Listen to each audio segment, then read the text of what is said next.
Welcome back, everyone. Jake here. Today, we're going to react to another YouTuber's video, and it's from the channel Inside Russia. This gentleman right here, his name is Konstantin, and he's got 109,000 subscribers. He advertises on his channel, no propaganda, no fake news, no BS, living in today's Russia explained. Konstantin was born and raised in Russia. However, most of his adult life, he lived outside of Russia, even living in the United States for a couple years. However, today he is back in Russia, and a couple days ago he posted this interesting video titled Life in Russia Under Sanctions, Food Prices, Shortages, Baby Formula. It's gotten about 146,000 views, so let's watch this video together. And we'll pause it occasionally, and I'll explain to you what I find so interesting about this video. Now, this is a regular Russian food supermarket at a regular Russian city. So he's posting in the lower corner that it's Friday, June 3rd at 6:50 p.m. And he says in the video that after work on Friday, this is usually prime shopping time to go get your groceries from your local supermarket. This is a regular Russian food supermarket at a regular Russian city where regular Russians shop every day. So when you look at Russian words, you almost feel like you can read it. This looks so close to markets, so you think, well, this must mean super. This 8 to 24 either means this market is open 8 days a week, 24 hours a day, or it's open from 8 a.m. to midnight. Midnight seems kind of late to get your grocery shopping done, so I don't know, maybe that's just normal in Russia. Where regular Russians shop every day. The food store is called Перекресток. Ого. До 12 открыто. До 12 открыто. It's a medium size, not large, not small, just right to do your daily food shopping. The items on sale, or super prices, it is called in Russia. We start with the produce section. There's all kinds of produce, and Russian staples are tomatoes, ukes, onions, and potatoes. All kinds of greens, salad, broccoli has gone up in price quite a bit. So let's now explain what the purpose of this video is, because YouTubers in Russia can't be critical of Vladimir Putin, they can't call the war a war or be critical of the special military operation. However, these Russian YouTubers, I'm sure Konstantin is not in support of the war. He can just walk around a grocery store and complain about how the prices of everything have drastically gone up the last 4 months. So Russia has recently cut their key interest rate down. It was at 20%. However, their central bank is still saying that inflation in Russia could hit 23% this year. Here's an article titled, "If you think inflation is bad where you live, have a look at Russia." And in March, it was measured year over year at 16%. So this is hitting the average Russians pretty hard, mostly on necessities they need to buy every day, such as groceries. So let's talk about these prices because they're giving it in rubles. So this is 349.99. So it's 350 rubles for some measurements. I'm not quite sure what the measurement would be. And the conversion rate for US dollars to rubles currently is 1 to 57. I know a lot of people watching this video might not be from the United States, but I feel like most people in the world have a general understanding of how much a dollar is worth. Now, we're going to calculate some of these prices. For example, $3.50 for broccoli. Let's just go ahead and type that in. So 350 Russian rubles is the equivalent of $6.06. However, this doesn't tell the whole story because I really think it's important to factor in the purchasing power for the average Russian. How does it feel to buy this broccoli for 350 rubles compared to an American spending US dollars. So in order to figure this out, we have to first look up what is the median average salary for the average Russian. And it's about $1,472 a month. That comes out to be $17,000 a year.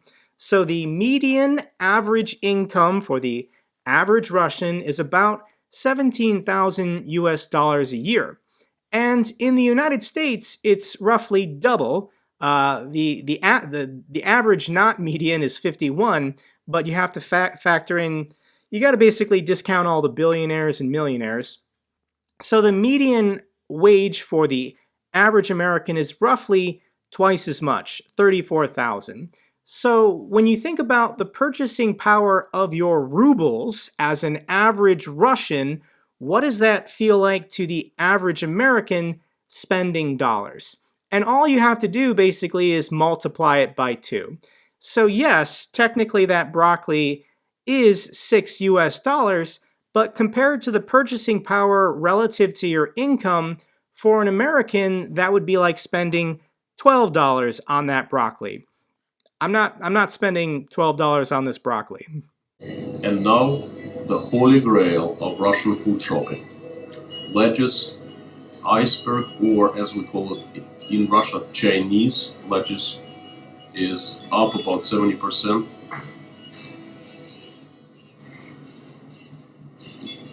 Onion used to be 25, now it's 53. Potatoes used to be 30, 35, 40 for the best ones, now it's 62. And look at the quality of these potatoes. Far from the best. I would say on the very bottom somewhere. So he makes the interesting point that the cost of their vegetables, their staples, has almost doubled, and the quality of the food has significantly gone down over the last couple months. And now, this is a very, very unusual sight. I have not seen anything like this before. This is butter section. Regular butter, but look closely. Every single piece of butter is encaged in plastic logbox. There used to be different items in these log boxes, more expensive items such as Gillette razors. But now, so that's incredible that this grocery store feels like they need to put butter into anti-theft containers. If you've ever visited, a Walgreens or CVS in the United States, we obviously put high, expensive, valuable, small items in secure containers as well. But the idea that people would just steal a stick of butter and put it in their pocket to walk out of a grocery store with, that's pretty incredible. But look at the price of this butter, $4.49. That does seem rather high for a stick of butter. So that stick of butter is $7.50. So the equivalent to an American would be about $15 for, I don't know how many ounces this is.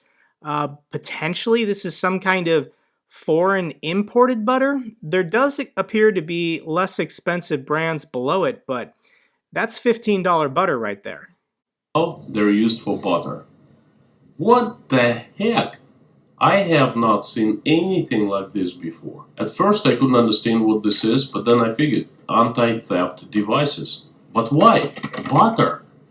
The thing is, butter hasn't gone in price that much. Perhaps by 30%, it's still affordable. But one thing I noticed, for this a little higher price, you get a little less butter, because they're not regular pieces of butter, but they're about 1 ounce lighter. As the store employee told me, this store has seen a hike in shoplifting in the past couple months, and they've decided to implement anti-theft policy. Lock up butter, because butter is the easiest thing to steal. You just slip into your pocket and just walk away. This is shame. So that's pretty interesting that he talked to a store employee who said that thievery in the store has gone up the last couple months as the economy in Russia is contracting, potentially unemployment is going up, wages and salary is going down, prices for food necessity is also going down. I want to back up and talk about the container. Who owns Gillette? And Procter & Gamble owns Gillette. And Procter & Gamble is a company based out of Cincinnati, Ohio. This is the United States. So I do wonder if they can still get Gillette razor blades, or if they're just using the anti-theft containers and they no longer have Gillette products. But as we continue to walk through this grocery store, I actually think it's a little fascinating how many American products are still being sold in this supermarket. And Procter & Gamble is one of the giants of the world that supplies lots of products you'll find inside grocery stores. So Tide detergent maker Procter & Gamble says it may be unable to operate in Russia. This article is from April 20th, and they did state that household goods maker Procter & Gamble said in a security filing on Wednesday that it may not be able to stay in business in Russia because of sanctions, restrictions on financial institutions, supply challenges, and monetary controls. Yet, I think a lot of Procter & Gamble's products are still in this store for sale. Freshly baked bread. Prices vary. There's some very cheap bread here and some expensive one.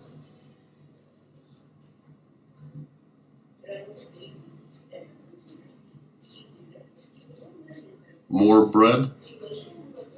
This bread is really, really good, really tasty.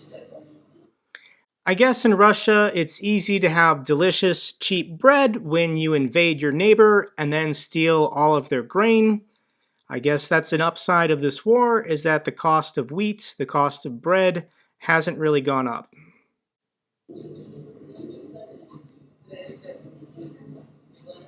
Coca-Cola on sale. So why is Coca-Cola still for sale in this Russian supermarket? This is Coca-Cola's website, and they state that they've suspended their business in Russia. Coca-Cola, this is March 8th, announced today it is suspending its business in Russia. Our hearts are with the people who are enduring unconscionable effects from these tragic events in Ukraine. So here we are, almost 4 months later, and Coca-Cola is still for sale in this store.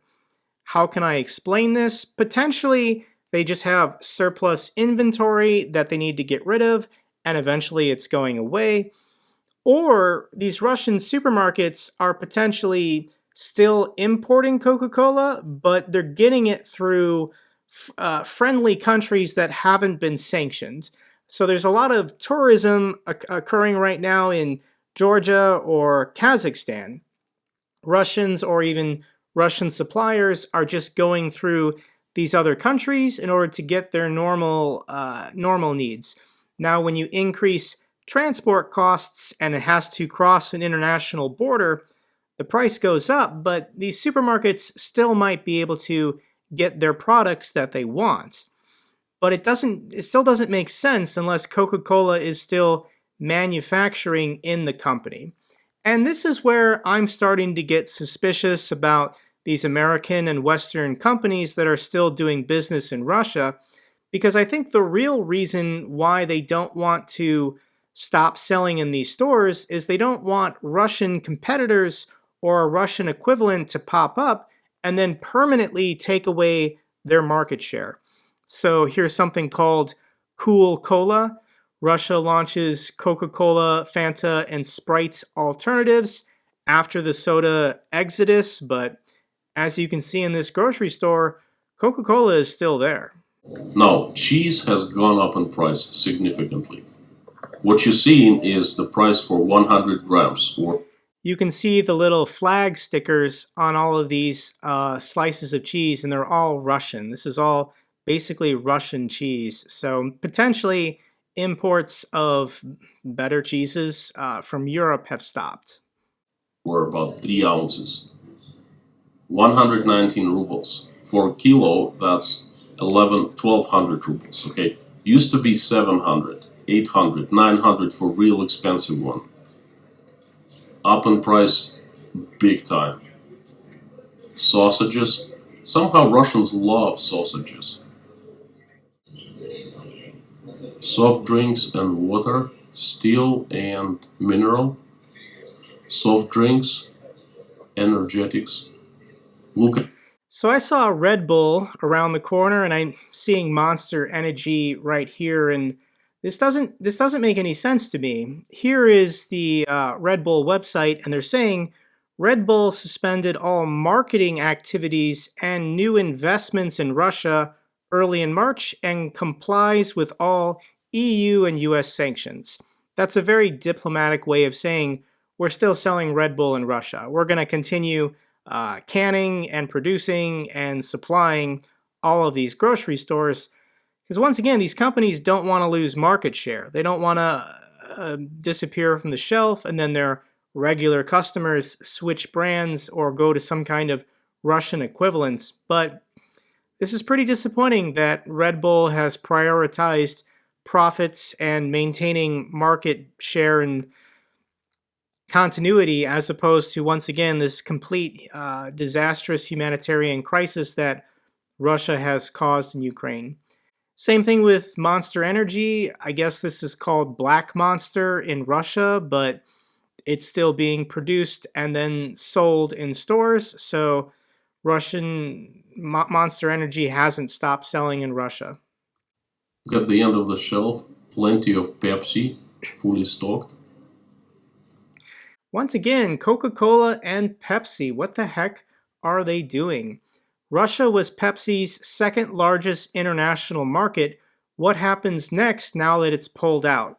This article is from April, and we're 4 months into this war almost, and companies, American Western companies like Coca-Cola and Pepsi, haven't pulled out. They're still potentially producing locally in Russia. They're still selling in stores. I get it. No new investments, no advertising, but they're still supplying all these Russian grocery stores. Again, if you want to learn what the dollar price of every item, divide what you see on a price tag by 60. More booze, this is beer.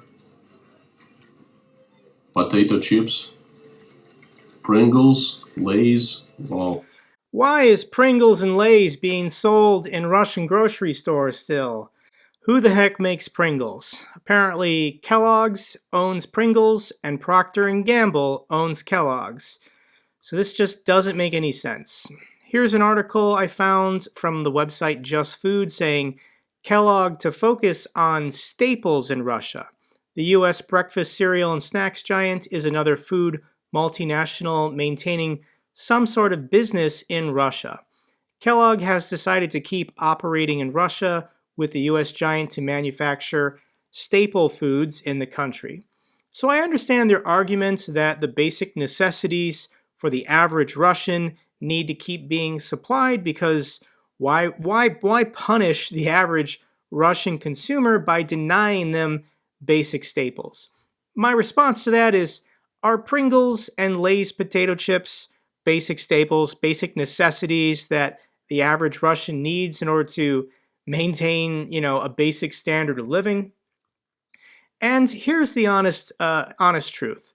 The Western companies staying in Russia should be made to fear the consequences of their actions. This video really is shocking to me. We should be honest about what dollars made in Russia represent. They help to keep Russia functioning so that Vladimir Putin's war machine can continue to butcher people in Ukraine. Countless Western companies have completely pulled out. BP, Shell, Netflix, Apple, McDonald's. But not all of them have. Their reticence is undermining attempts to end this war. The West is not going to intervene militarily except by shipping in weapons, so instead its strategy is to engage in economic retaliation. Economic isolation doesn't work if you can still buy Pringles and Lay's potato chips. So these companies give all kinds of excuses that if they stop producing in their local factories, then Vladimir Putin and Russia will just nationalize the factories and then continue producing illegally.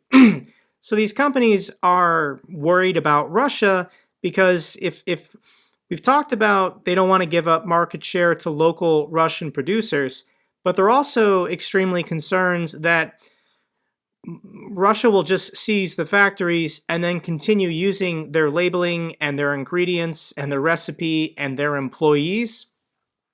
But I think that's a weak excuse. I think these companies like Procter and Gamble just have to knock it off. They just have to give up on the Russian market and deny the average Russian consumer creature comforts, because that's all these are: Pringles and Lay's potato chips. Absolutely outrageous.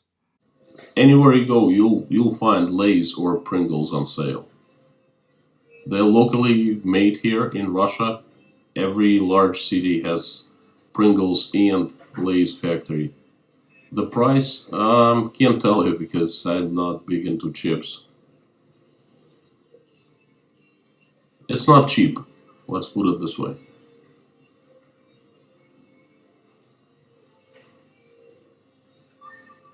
And there I see Head and Shoulders shampoo, Old Spice deodorant, Colgate toothpaste. All of these are products that belong to an American-based company, Procter and Gamble. And watching this video, I have several questions, several reactions, and one of them is, how can the employees at Procter and Gamble continue to produce and supply to these Russian supermarkets when Russia is actively committing war crimes, actively committing and participating in a genocide? I just don't understand how there isn't more public outrage against Procter and Gamble for continuing their operations. If Procter and Gamble were to pull out of this grocery store completely, then maybe 20% of this store would just vanish overnight.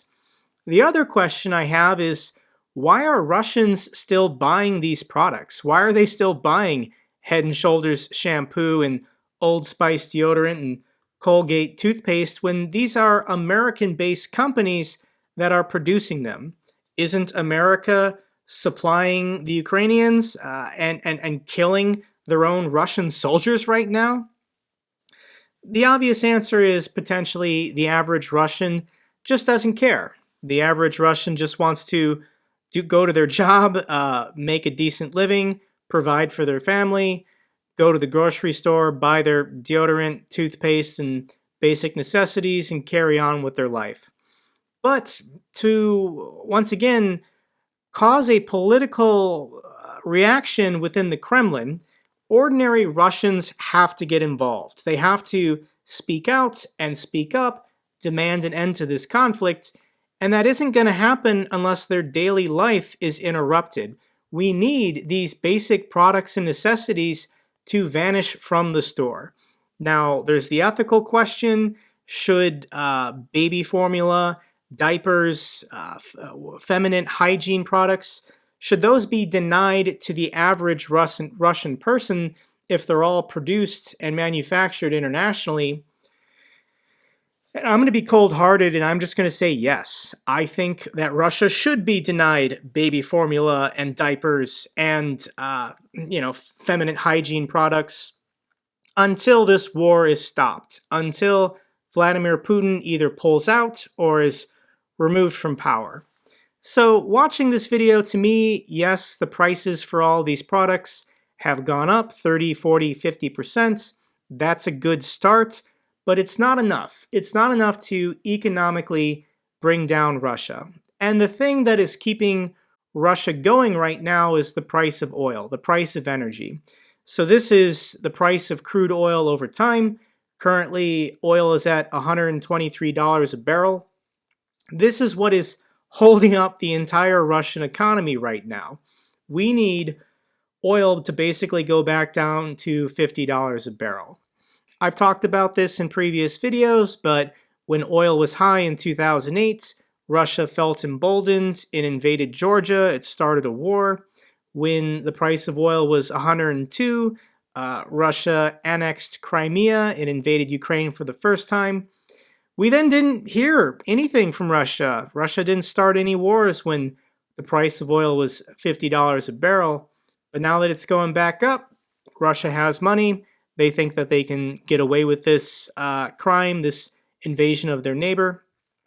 Ultimately, on my channel, I've been repeating the message that this isn't going to work, but it's going to take more time. And I think Western leaders, ordinary people, need to put more pressure on companies like Red Bull and Coca-Cola and Pepsi and Procter and Gamble to knock it off, to get out of these damn grocery stores, so that ordinary Russians finally wake up and say, maybe the price, isn't worth the cost. Okay, that's all for this update video. If you found it informative, give me a thumbs up. Really helps out. If you want to go check out the YouTube channel Inside Russia, leave Constantine a comment. Let him know that I sent you. He seems like a pretty good guy. Till the next video, take care, be safe.